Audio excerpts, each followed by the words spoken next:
Hello दोस्तों, स्वागत है आपका हमारे यूट्यूब चैनल उत्तराखंड ज्ञान विद जीवन में। रात 8 बजे जो हमारी प्रैक्टिस सेट सीरीज चलती है, जिसमें हम सामान्य ज्ञान के महत्वपूर्ण प्रश्न देख रहे हैं, उसी के साथ साथ उत्तराखंड के जिला दर्शन सीरीज भी देख रहे हैं।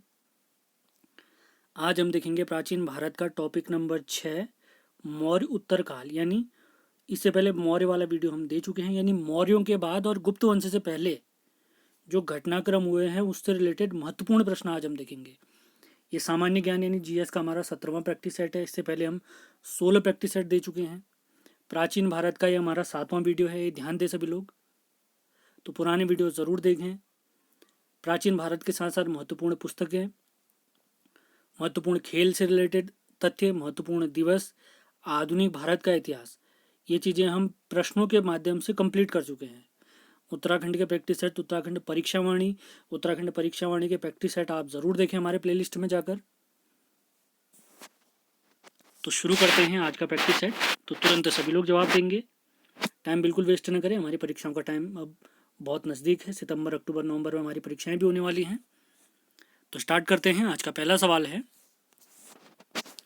अंतिम मौर्य सम्राट वृहद्रथ की हत्या कर किसने शुंग वंश की स्थापना 185 ईसा पूर्व में की? पुष्यमित्र, अग्निमित्र, वसुमित्र या भागभट्ट? काफी इंपॉर्टेंट सवाल है। मौर्य उत्तर काल देख रहे हैं, यानी मौर्य के बाद जो भी घटनाक्रम हुआ है वो देख रहे हैं। इससे पहले हम सिंधु घाटी सभ्यता, ऋग्वैदिक सभ्यता, महाजनपद काल, जैन धर्म, बौद्ध धर्म, 2 भागों में। और उसके बाद अगला वीडियो हमारा आया था मौर्य वंश का, वो भी जरूर देखें आप।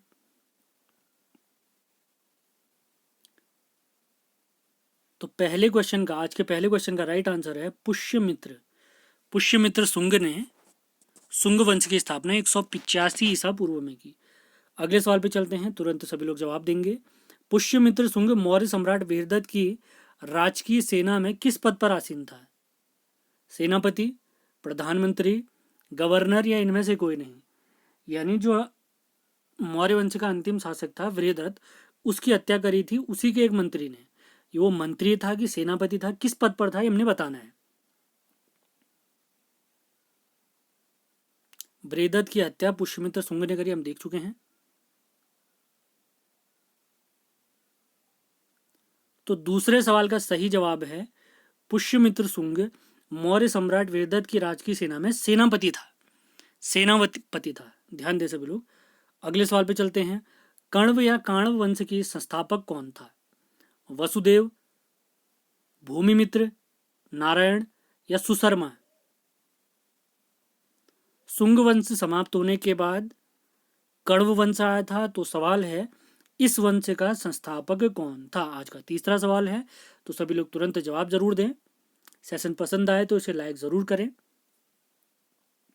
आज का तीसरा सवाल, इसका राइट आंसर है वसुदेव। वसुदेव। अगले सवाल पे चलते हैं, आज के चौथे सवाल पे।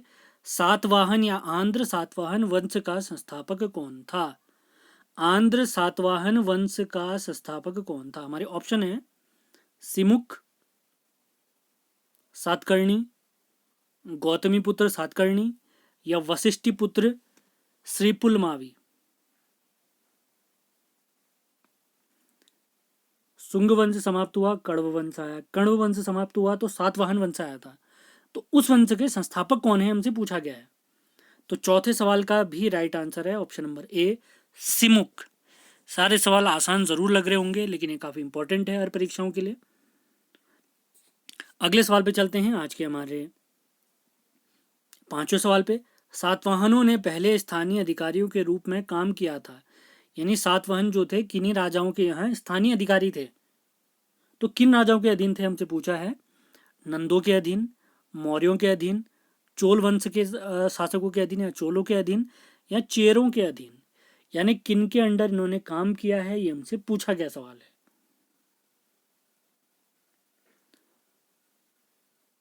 तो तुरंत जवाब देंगे। ये आप देख सकते हैं, एसएससी 2002 में पूछा गया सवाल है। तो इसका राइट आंसर है मौर्यों के अधीन। मौर्यों के अधीन। अगले सवाल पे चलते हैं, आज के हमारे छठे सवाल पे। टाइम वेस्ट बिल्कुल न करें, नोट्स जरूर बनाएं। उम्मीद है जो भी नोट्स बना रहा होगा उसको फायदा जरूर होगा। निम्न में से वह महानतम कुषाण नेता कौन था जो बौद्ध बन गया था, जिसने बौद्ध धर्म अपना लिया था? कुजुल कडफिसस, विम कडफिसस, या कनिष्क, या वशिष्क? वह कौन सा कुषाण वंश का नेता या राजा था जो बौद्ध धर्म ग्रहण कर लिया था जिसने? 4 ऑप्शन है हमारे पास, तुरंत जवाब देंगे। एसएससी 2002 की परीक्षा में पूछा गया सवाल है, तो इसका राइट आंसर है कनिष्क। अगर आपको बौद्ध और जैन धर्म से रिलेटेड वीडियो याद है तो मैंने बताया था बौद्ध धर्म के 4 संगीतियाँ हुई थी, 4 मीटिंग हुई थी, तो चौथी मीटिंग के अध्यक्ष कौन थे? कनिष्क थे। अगर आपको ये पता है चौथी बौद्ध संगीति कहाँ हुई थी तो तुरंत लिख के बताएं। तो 7वें सवाल पे चलते हैं। ये सारी चीज़ें मैं पहले डिस्कस कर चुका हूँ, तो पुरानी वीडियो जो नहीं देख पाए हैं ज़रूर देखें। ये वीडियो लाइव लाने का मकसद ये होता है कि आप 1-to-1 इंटरेक्शन हम कर सकें। वीडियो आप बाद में भी देख सकते हैं अगर किसी वजह से लाइव नहीं आ पाते हैं, और वीडियो हमारे फिलहाल 8 बजे ही लाइव आ रहे हैं। अगर टाइम में कोई चेंज होगा तो आपको बता दिया जाएगा। तो 7वें सवाल पे चलते हैं। कुषाण काल के दौरान मूर्तिकला की गांधार शैली निम्न में से किसका मिश्रण है? यानी इनके काल में मूर्ति बनाने की एक शैली थी गांधार शैली, तो किसका मिश्रण है हमसे पूछा गया है। भारत इस्लाम शैली, भारत ईरानी शैली, भारत चीन शैली, या भारत ग्रीक शैली?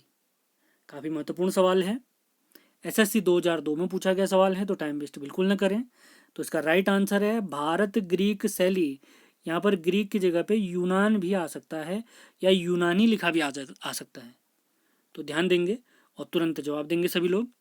अगले सवाल पे चलते हैं। आज का 8वां सवाल, कनिष्क की राजधानी क्या थी? पुरुषपुर, बनारस, इलाहाबाद, या सारनाथ? कनिष्क की राजधानी क्या थी? आज का 8वां सवाल है हमारा। एसएससी में पूछा गया सवाल है, आप देख सकते हैं एसएससी 2002 में पूछा गया सवाल है। तो 8वें क्वेश्चन का राइट आंसर है पुरुषपुर। और ये पुरुषपुर को वर्तमान में किस नाम से जाना जाता है? तो पुरुषपुर को वर्तमान में पेशावर नाम से जाना जाता है। और पेशावर है कहाँ वर्तमान में? पेशावर पाकिस्तान में स्थित है। वर्तमान पाकिस्तान, उस समय पे भारतवर्ष। अगले सवाल पे चलते हैं। पुरुषपुर निम्न में से किसका दूसरा नाम है? देखिए अगला सवाल वही आगे जो मैंने आपको बताया था। पुरुषपुर निम्न में से किसका पुराना नाम है? तो इसका आंसर तो मैं आपको पहले ही बता चुका हूँ, तो इसका राइट आंसर है पेशावर। कहाँ स्थित है अगर पूछेंगे तो ध्यान देंगे, ये स्थित है हमारे पाकिस्तान में। अगले सवाल पे चलते हैं। 10वें सवाल पे, चरक किसके राज चिकित्सक थे? चरक किसके राज चिकित्सक थे? हमारे ऑप्शन है हर्ष, चंद्रगुप्त मौर्य, अशोक, या कनिष्क? चरक किसके राज चिकित्सक थे? आज का 10वां सवाल है हमारा। एसएससी 2002 में पूछा गया सवाल है, तो सभी लोग तुरंत जवाब देंगे। चरक किसके राज चिकित्सक थे? 10वां सवाल। इसका राइट आंसर है ये कनिष्क के राज चिकित्सक थे या राज वैद्य थे। 11वें सवाल पे चलते हैं। तक्षशिला के प्रसिद्ध स्थल होने का कारण क्या था? प्राचीन वैदिक कला, मौर्यकालीन कला, गांधार कला, या गुप्त कला? 11वां सवाल है आज का। तक्षशिला के प्रसिद्ध स्थल होने का कारण बताइए। एसएससी 2001 में पूछा गया सवाल है, और पिछले वीडियो में मैं आपको इसके बारे में बता भी चुका हूं। तो इसका राइट आंसर है प्राचीन वैदिक कला के लिए फेमस है। अगले सवाल पे चलते हैं। 12वें सवाल पे, भारत में सर्वप्रथम स्वर्ण मुद्राएं किसने चलाई थी? कुषाण, इंडो बैक्ट्रियन, शक, या गुप्त? भारत में सर्वप्रथम स्वर्ण मुद्राएं किसने चलाई थी? आज का 12वां सवाल है, आप देख सकते हैं ये एसएससी में 2002 और 2001 में पूछा गया सवाल है। तो 12वें क्वेश्चन का राइट आंसर है इंडो बैक्ट्रियन। सर्वप्रथम इंडो बैक्ट्रियन शासकों ने स्वर्ण मुद्राएं चलाई थी। अगले सवाल पे चलते हैं। आज के हमारे 13वें सवाल पे, किस संग्रहालय में कुषाणकालीन मूर्तियों का संग्रह अधिक मात्रा में है? किस संग्रहालय में कुषाणकालीन मूर्तियों का संग्रह अधिक मात्रा में है? मथुरा संग्रहालय, मुंबई संग्रहालय, मद्रास संग्रहालय, या दिल्ली संग्रहालय? तुरंत जवाब दें सभी लोग, एसएससी 2000 में पूछा गया सवाल है। 50 से अधिक इंपॉर्टेंट सवाल आपके लिए लाए गए हैं। किस संग्रहालय में कुषाणकालीन मूर्तियों का संग्रह अधिक मात्रा में है? अगला जो वीडियो आएगा आपके लिए उत्तराखंड जिला दर्शन सीरीज का कुमाऊं का अंतिम जिला यानी बागेश्वर हम देखेंगे, तो उसकी तैयारी करके आए आप। 5 वीडियो ऑलरेडी आ चुके हैं, उनको भी ज़रूर देखें। प्रश्नों के माध्यम से पूरा जिला हमने समझाया है। तो 13वें क्वेश्चन का राइट आंसर है ऑप्शन नंबर ए, मथुरा संग्रहालय। मथुरा संग्रहालय। आज के 14वें सवाल पे चलते हैं। निम्न में से किसने सोने के सर्वाधिक शुद्ध सिक्के चलाए थे? कुषाण, इंडो बैक्ट्रियन, शक या गुप्त? निम्न में से किसने सोने के सर्वाधिक शुद्ध सिक्के जारी किए थे? तो इसका राइट आंसर है कुषाण शासकों ने। कुषाण शासकों ने। अगले सवाल पे चलते हैं, आज के 15वें सवाल पे। सातवाहनों के समय मुद्रा सर्वाधिक किस धातु से बनी थी? शीशा, पोटीन, तांबा या स्वर्ण? सातवाहनों के समय मुद्रा सर्वाधिक किस धातु के बने? आज का 15वां सवाल है। तो इसका राइट आंसर है 15वें सवाल का राइट आंसर है ऑप्शन नंबर ए, सीसा। जो भी जवाब दे रहे हैं बहुत अच्छी बात है, तुरंत जवाब देते रहें। डेली वीडियो ज़रूर देखें हमारे, आपको बहुत फ़ायदा होगा। अपनी स्टडी भी करनी है आपने, यहाँ प्रैक्टिस सेट लगाने के लिए आने हैं। टॉपिक मैं आपको पहले ही बता देता हूँ, तो वो टॉपिक ज़रूर पढ़ के आएँ, अपनी नोट्स बनाएं और फिर यहाँ टेस्ट आप दे सकते हैं। अगले सवाल पे चलते हैं। निम्न में से कनिष्क के समकालीन कौन थे? पहला ऑप्शन है कंबन, बाणभट्ट और अश्वघोष। दूसरा ऑप्शन है नागार्जुन, अश्वघोष और वसुमित्र। तीसरा ऑप्शन है अश्वघोष, कालीभट्ट या बाणभट्ट। और फाइनल ऑप्शन है कालिदास, कंबन और वसुमित्र। तो तुरंत जवाब दें सभी लोग। एसएससी में और सीपीओ परीक्षा में पूछा गया सवाल है ये। तो 16वें सवाल का राइट आंसर है ऑप्शन नंबर बी, नागार्जुन, अश्वघोष और वसुमित्र। आज के 17वें सवाल पे चलते हैं। किस वंश के शासकों ने ब्राह्मणों एवं बौद्ध भिक्षुओं को कर मुक्त भूमि या गांव देने की प्रथा स्टार्ट करी? सातवाहन, मौर्य, गुप्त या चोल? ब्राह्मणों और बौद्ध भिक्षुओं को कर मुक्त भूमि या गांव देने की प्रथा किसने प्रारंभ करी, यानी किस वंश के शासकों ने करी? एसएससी 2000 में पूछा गया सवाल है। तो 17वें सवाल का राइट आंसर है सातवाहन। सातवाहन। अगले सवाल पे चलते हैं, आज के 18वें सवाल पे। भारतीय रंगमंच में यवनिका यानी पर्दा का शुभारंभ किसने किया था? हमारे ऑप्शन है शकों ने, पार्थियनों ने, यूनानियों ने, कुषाणों ने। 4 ऑप्शन है हमारे, तुरंत जवाब देंगे सभी लोग। आप देख सकते हैं एसएससी 2000 में पूछा गया सवाल है। यवनिका या पर्दा का शुभारंभ किसने किया भारतीय रंगमंच में? तो 18वें सवाल का राइट आंसर है यूनानियों ने। यूनान यानी वर्तमान में यूनान ग्रीस देश है।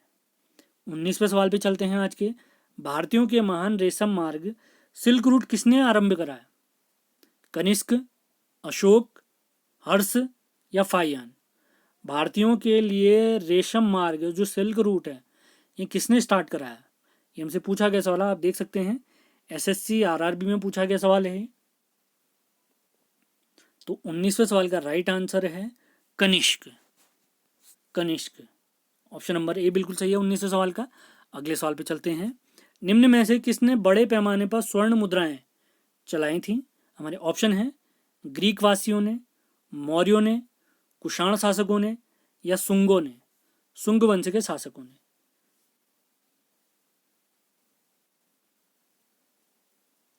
बीसवां सवाल आप देख सकते हैं आरआरबी की परीक्षा में पूछा गया सवाल है, तो काफी महत्वपूर्ण सवाल है। तो 20वें सवाल का हमारा राइट आंसर है कुषाण शासकों ने। ऑप्शन नंबर सी बिल्कुल सही जवाब है। तो अगले सवाल पे चलते हैं, टाइम बिल्कुल वेस्ट नहीं करेंगे हम।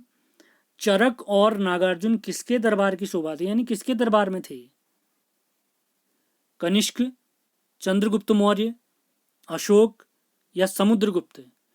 चरक और नागार्जुन किसके दरबार की शोभा थे? कनिष्क, चंद्रगुप्त मौर्य, अशोक या समुद्रगुप्त? 21वां सवाल काफी इंपॉर्टेंट सवाल है, आप देख सकते हैं आरआरबी में पूछा गया सवाल है। तो इसका राइट आंसर है 21वें सवाल का कनिष्क, यानी ऑप्शन नंबर ए बिल्कुल सही जवाब है। अगले सवाल पे चलते हैं। शक संवत का प्रारंभ किस सम्राट के शासनकाल में 78 यानी 78 ईस्वी में हुआ था? सन 78 में स्टार्ट हुआ था। तो हमारे ऑप्शन है अशोक, कनिष्क, हर्ष या समुद्रगुप्त। आप देख सकते हैं कितनी परीक्षाओं में पूछा गया सवाल है, काफी इंपॉर्टेंट सवाल है। शक संवत इसको किसने स्टार्ट कराया? आज का हमारा 22वां सवाल है, तो इसका राइट आंसर है इसको स्टार्ट कराया कनिष्क ने। अगले सवाल पे चलते हैं। ये मैं आपको स्टार्टिंग में बता चुका हूँ। तक्षशिला विश्वविद्यालय स्थित था पाकिस्तान में, भारत में, बांग्लादेश में या बर्मा में? तक्षशिला विश्वविद्यालय स्थित था। वर्तमान में तो इसके अवशेष समाप्त हो चुके हैं। प्राचीन समय की बात करेंगे तो मैं आपको बता चुका था ये भारत में था, फिर आज़ादी के बाद ये पाकिस्तान में चले गया था। पाकिस्तान में क्या इसकी स्थिति पहले से ही समाप्त हो गई, ध्यान दे सभी लोग, मतलब इसको सही से सजो कर नहीं रखा गया था, इसका रिनोवेशन नहीं किया गया। तो किसका हिस्सा था ये? पाकिस्तान का हिस्सा था। विश्व का सबसे प्राचीन विश्वविद्यालयों में से एक विश्वविद्यालय है। अगले सवाल पे चलते हैं, आज के 24वें सवाल पे। प्राचीन काल में कलिंग का महान शासक कौन था? अजातशत्रु, बिंदुसार, खारवेल या मयूर शर्मन? कलिंग जिसको हम उड़ीसा कहते हैं, पिछले वीडियो में मैं आपको बता चुका हूँ। प्राचीन काल में कलिंग का महान शासक कौन था? 24वां सवाल, काफी महत्वपूर्ण सवाल। तो इसका राइट आंसर है खारवेल। एक हाथी गुम्फा अभिलेख है कलिंग में, ये उड़ीसा में स्थित है, वो खारवेल का ही है, ये ध्यान दे सभी लोग। अगले सवाल पे चलते हैं, तुरंत जवाब देंगे सभी लोग। कुषाण काल में सबसे अधिक विकास किस क्षेत्र में हुआ था? धर्म, कला, साहित्य या वास्तुकला? कुषाण काल में सर्वाधिक विकास किस क्षेत्र में हुआ? तो तुरंत जवाब दें सभी लोग, महत्वपूर्ण सवाल है ये।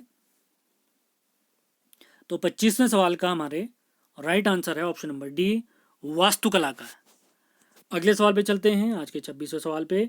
सातवाहनों ने आरंभिक दिनों में अपना शासन कहाँ शुरू किया था?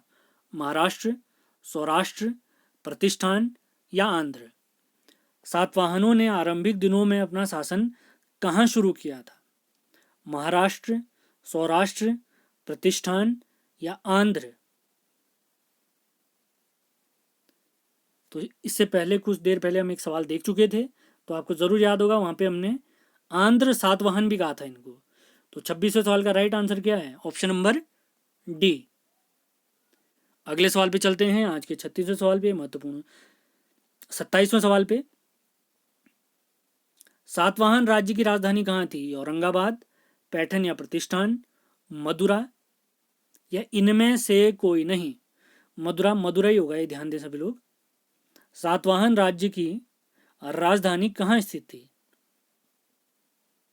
सातवाहन राज्य की राजधानी, तो इसका राइट आंसर है 27वें सवाल का ऑप्शन नंबर बी, पैठन या प्रतिष्ठान।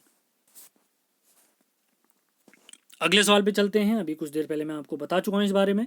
निम्न में से कौन सा अभिलेख कलिंग नरेश खारवेल से संबंधित है? हाथी गुम्फा, जूनागढ़, नानाघाट या नासिक?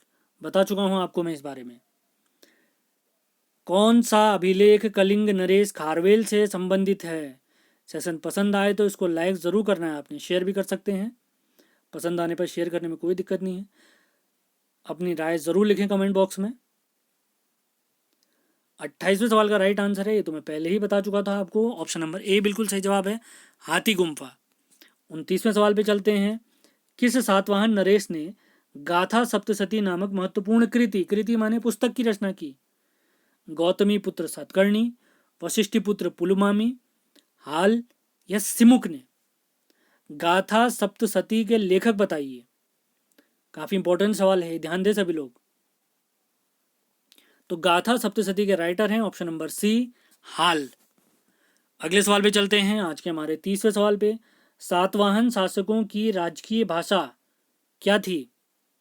पाली, प्राकृत, संस्कृत या इनमें से कोई नहीं? सातवाहन शासकों की राजकीय भाषा क्या थी? तो तुरंत जवाब दें सभी लोग। आज के हमारे 30वें सवाल की तरफ है हम।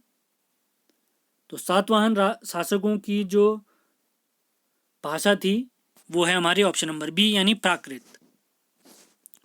अगले सवाल पे चलते हैं। निम्नलिखित राजवंशों पर विचार कीजिए। सातवाहन, गुप्त, शुंग या चोल। इनको क्रम के, सही कालक्रम के हिसाब से हमने इनको सजाना है, यानी सबसे पहले कौन है, उसके बाद कौन है, उसके बाद कौन है।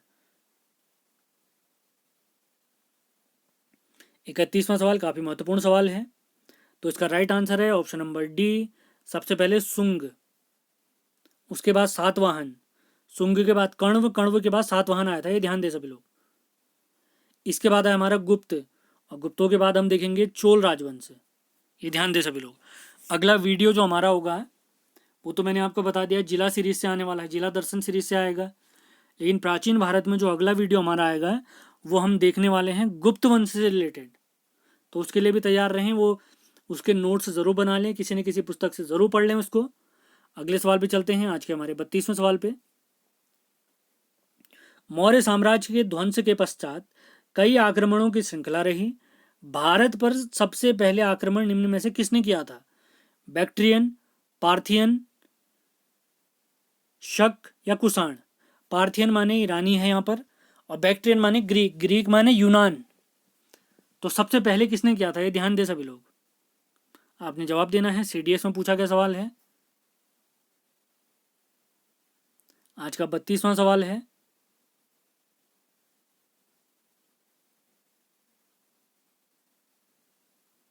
तो इसका राइट आंसर है ऑप्शन नंबर ए, बैक्ट्रियन या ग्रीक। अगले सवाल पे चलते हैं, काफी महत्वपूर्ण सवाल है, सूचियों का मिलान करना है। आज का 33वां सवाल। यहाँ पर शासक दिए, यहाँ पर इनकी उपाधि दी है। शासक है हमारे अशोक, कनिष्क, खारवेल और कुमारगुप्त। अशोक के बारे में पिछले वीडियो में हम देख चुके थे। यहाँ पर आप ऑप्शन देख सकते हैं, ऑप्शन नंबर ए, बी, सी और डी। तो तुरंत जवाब दें सभी लोग।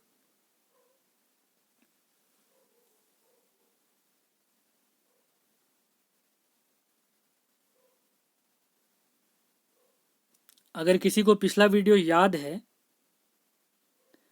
तो अशोक की उपाधि हमने देखी थी प्रियदर्शी, यानी ए किससे मिलने वाला है? पांचवे से। तो ए पांचवे से मिलने वाला आप देख सकते हैं ऑप्शन नंबर डी में है। ऑप्शन नंबर किस में है? बी में भी वही है। उसके बाद हम देखें कनिष्क, तो कनिष्क की उपाधि मिलती है देवपुत्र। कनिष्क की उपाधि क्या मिलती है? देवपुत्र। तो यहाँ पर आप देख सकते हैं बी में भी देवपुत्र है, बिल्कुल सही।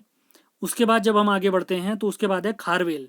ये कहाँ का था? कलिंग, कलिंग नरेश था, मैंने आपको बताया था अभी थोड़ी देर पहले। तो ऑप्शन नंबर सी किससे मिलेगा? कलिंग से। सी किससे मिलेगा? 2 से मिलेगा, बिल्कुल सही जवाब। और लास्ट में आता है, देखिए यहाँ तक बिल्कुल ऑप्शन बिल्कुल सही है, 5, 4 और 2 बिल्कुल सेम सेम है। और लास्ट में बचता है हमारा कुमारगुप्त। तो कुमारगुप्त की जो उपाधि है, ये ध्यान दे सभी लोग, कुमारगुप्त प्रथम भी कहते हैं इसको, और इसकी उपाधि है महेंद्रादित्य। महेंद्रादित्य काफ़ी इंपॉर्टेंट है, महेंद्रादित्य। ये गुप्त वंश में हम देखेंगे इसके बारे में। तो 33rd क्वेश्चन का राइट आंसर है ऑप्शन नंबर डी। अगले सवाल पे चलते हैं, आज के हमारे 34वें सवाल पे।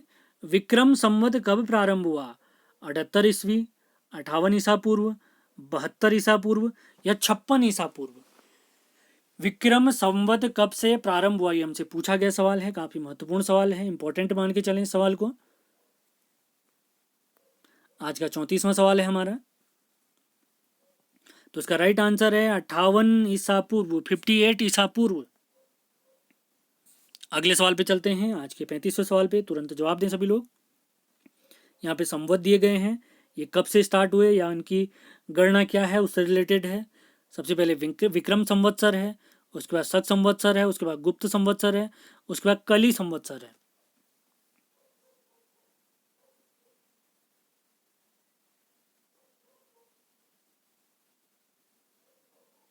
35वां सवाल काफ़ी इंपॉर्टेंट सवाल है।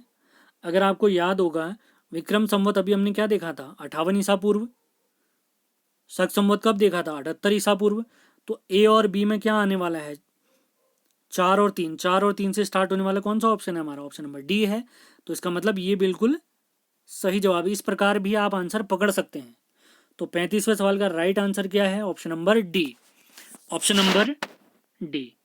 स्टार्ट करते हैं आज का 36वां सवाल। मौर्यों के बाद दक्षिण भारत में सबसे प्रभावशाली राज्य था? सातवाहन, पल्लव, चोल, चालुक्य। मौर्यों के बाद दक्षिण भारत में सबसे प्रभावशाली राज्य कौन सा था? सातवाहन, पल्लव, चोल या चालुक्य? काफी इंपॉर्टेंट सवाल है, तो तुरंत जवाब भी दें सभी लोग। आज का 36वां सवाल है हमारा, तो इसका राइट आंसर है आंध्र, सातवाहन या सातवाहन। अगले सवाल पे चलते हैं, आज के 37वें सवाल पे। बुद्ध की खड़ी प्रतिमा निम्न में से किस काल में बनाई गई? गुप्त काल, कुषाण काल, मौर्य काल या गुप्तोत्तर काल? गुप्तोत्तर मतलब गुप्तों के बाद, गुप्त वंश के बाद। महात्मा बुद्ध की खड़ी प्रतिमा किस काल में बनाई गई? आज का 37वां सवाल है, तो इसका राइट आंसर है ऑप्शन नंबर बी, कुषाण काल, कुषाण काल। अगले सवाल पे चलते हैं, आज के हमारे 38वें सवाल पे। शुंग वंश के बाद किस वंश ने भारत पर राज किया? शुंग वंश के बाद किस वंश ने भारत पर राज किया? सातवाहन, कुषाण, कण्व या गुप्त? शुंग वंश के बाद किस वंश ने भारत पर राज किया? काफी महत्वपूर्ण सवाल है, इंपॉर्टेंट जान के चले। 38वां सवाल है आज का हमारा, तो तुरंत जवाब भी सभी लोग आप देख सकते हैं। बिहार पीसीएस में पूछा गया सवाल है आज का 38वां सवाल, तो इसका राइट आंसर है ऑप्शन नंबर सी। कुछ देर पहले मैं आपको 2 बार इस बारे में बता चुका हूं आज ही के वीडियो में। अगले सवाल पे चलते हैं, 39वें सवाल पे। किस चीनी जनरल ने कनिष्क को हराया था?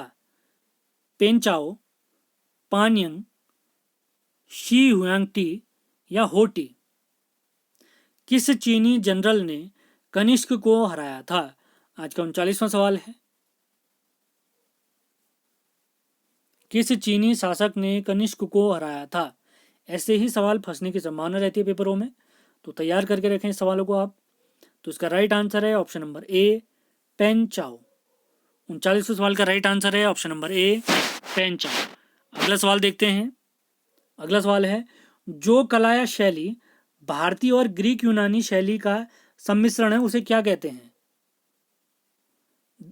इस बारे में भी हम बात कर चुके हैं आज ही के वीडियो में।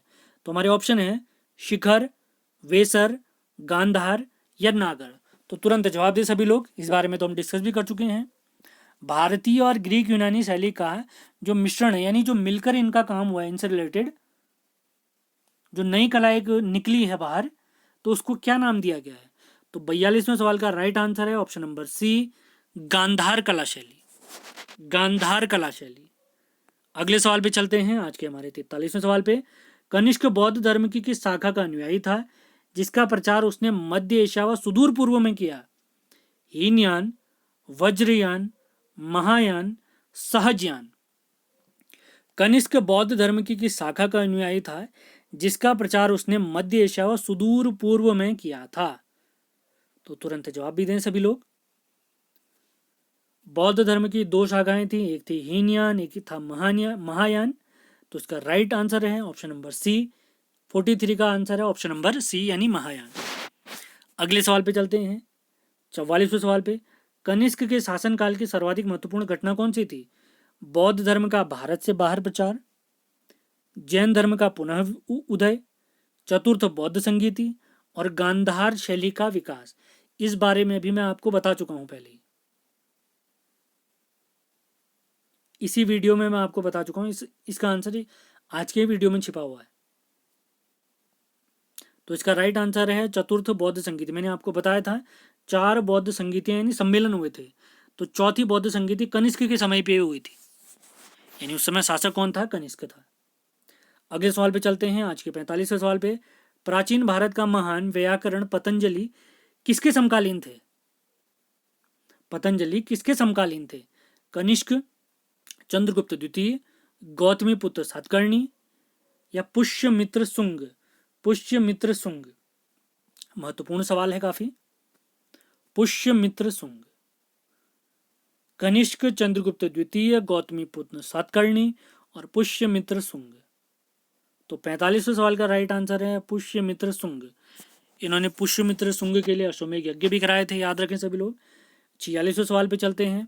सर्वप्रथम भारत में विशुद्ध संस्कृत भाषा में लंबा अभिलेख किस राजा के द्वारा जारी किया गया?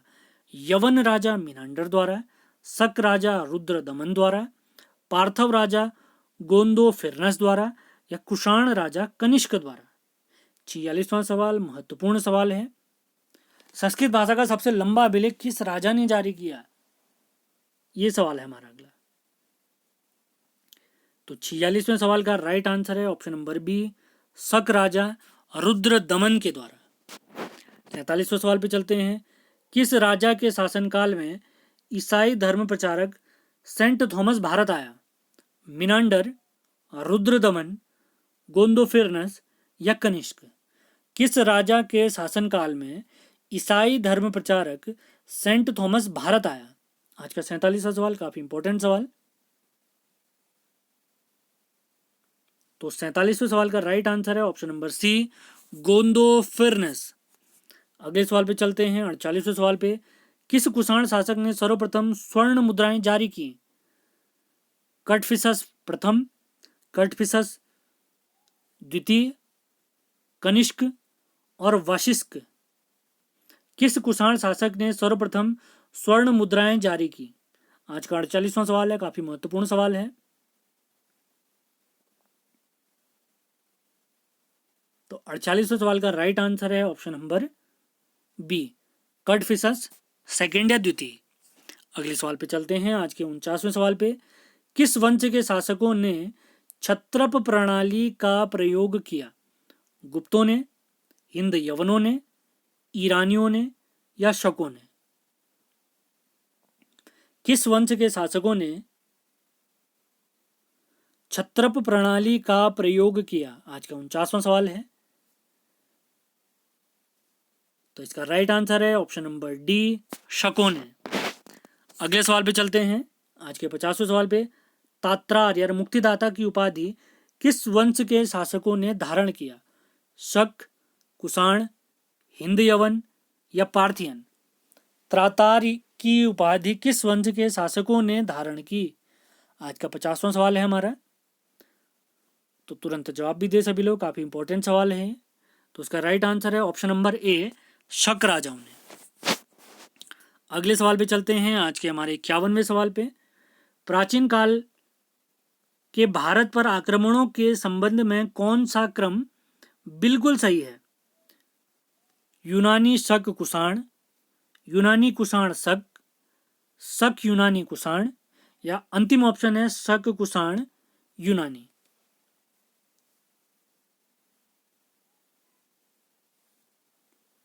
51वां सवाल है आज का। तो उसका राइट आंसर है ऑप्शन नंबर ए। बीच में पल्लव वंश के राजा भी आते हैं। आप अगर कोड याद रखना चाहते तो याद रखें, हिंद यूनानी को शक था कि पल्लव ही कुषाण थे। सबसे पहले हिंदू यूनानी को शक था तो शक राजवंश है, शक था कि पल्लव, फिर पल्लव राजवंश, शक था कि पल्लव ही कुषाण थे, तो फिर आते हैं कुषाण। तो ऑप्शन नंबर ए बिल्कुल सही जवाब है। अगले सवाल पे चलते हैं। आज के 52वें सवाल पे, भारत में प्रथम बार सैनिक शासन व्यवहार में लाया गया ग्रीकों द्वारा, ग्रीक यानी यूनानियों द्वारा, शकों द्वारा, पार्थियनों द्वारा या मुगलों द्वारा? तो कौन लाए सबसे पहले भारत में सैनिक शासन, ये हमने बताना है। काफी महत्वपूर्ण सवाल है, आप देख सकते हैं यूपीएससी की परीक्षा में पूछा गया सवाल है। तो 52वां सवाल है आज का। बीच में 2 सवाल स्किप हो गए थे, तो 50वां सवाल मान के चले। 41वां और 42वां सवाल स्किप हो गया था। 40वां और 41वां माफ करें। तो उस हिसाब से अभी हमारा 50वां सवाल है। तो भारत में प्रथम बार सैनिक शासन व्यवहार में लाया गया किसके द्वारा? तो 52वें सवाल का बिल्कुल सही जवाब है हमारा ऑप्शन नंबर ए, ग्रीकों के द्वारा, यानी यूनानियों के द्वारा, ऐसा भी कह सकते हैं। अगले सवाल पे चलते हैं। आज के हमारे 53वें सवाल पे, ईसा पूर्व दूसरी सदी के प्रारंभ में उत्तरी अफगानिस्तान में स्थापित भारत यूनानी राज्य था बैक्ट्रिया, सीथिया, जेड्रेसिया या एरिया? ईसा पूर्व दूसरी शताब्दी के प्रारंभ में उत्तरी अफगानिस्तान में स्थापित भारत यूनानी या हिंद यूनानी राज्य कौन सा था, ये हमने बताना है। थोड़ा अजीब सा सवाल है लेकिन काफ़ी इंपॉर्टेंट है। तो इसका राइट आंसर है बैक्ट्रिया, और इसी रास्ते से होकर सिकंदर भी भारत आया था। अगले सवाल पे चलते हैं। आज के अंतिम 2 सवाल बचते हैं हमारे। 4 धातुओं सोना, चांदी, तांबा और सीसा में बनने वाले सिक्कों को क्या कहा जाता है? शतमान, निष्क, पल या कारसापण? अगला वीडियो हमारा मैं पहले ही बता चुका हूँ, उत्तराखंड जिला दर्शन का अगला वीडियो आएगा, जिसमें हम बागेश्वर जिला देखेंगे। 5 जिले हमारे हो चुके हैं कुमाऊं के, कुमाऊं का अंतिम जिला देखेंगे। उसके बाद जो अगला वीडियो आएगा उसमें हम प्राचीन भारत के अंतर्गत गुप्त काल देखेंगे। तो जिसने पुराने वीडियो नहीं देखे हैं वो ज़रूर देखें और उनको लाइक और शेयर भी ज़रूर करें अगर आपको पसंद आते हैं। तो आज के 54वें सवाल का राइट आंसर है ऑप्शन नंबर डी, कारसापण, कारसारपण। अंतिम सवाल पे चलते हैं आज के। सर्वप्रथम रोम के साथ किन लोगों का व्यापार आरंभ हुआ? कुषाणों का, तमिल तथा चेरों का, वाकाटकों का या शकों का? सर्वप्रथम रोम के साथ किन लोगों का व्यापार प्रारंभ हुआ था? आज का 55वां सवाल है, तो तुरंत जवाब भी दें सभी लोग। तो इसका राइट आंसर है तमिल एवं चेरों का, तमिल एवं चेरों का। इसी के साथ हमारा प्रैक्टिस सेट समाप्त होता है आज का। उम्मीद है आपको ये सेशन पसंद आया होगा। पसंद आया तो इसको लाइक और शेयर ज़रूर करें। चैनल में नए हैं तो इसको सब्सक्राइब करें। प्रश्नों के माध्यम से हम अब प्राचीन भारत समाप्ति की तरफ हुए। इसके बाद मैं आपको बता दूंगा हम कौन सा सब्जेक्ट देखने वाले हैं। उम्मीद है आपको सेशन पसंद आया होगा। तो अगले सेशन में मिलते हैं। धन्यवाद।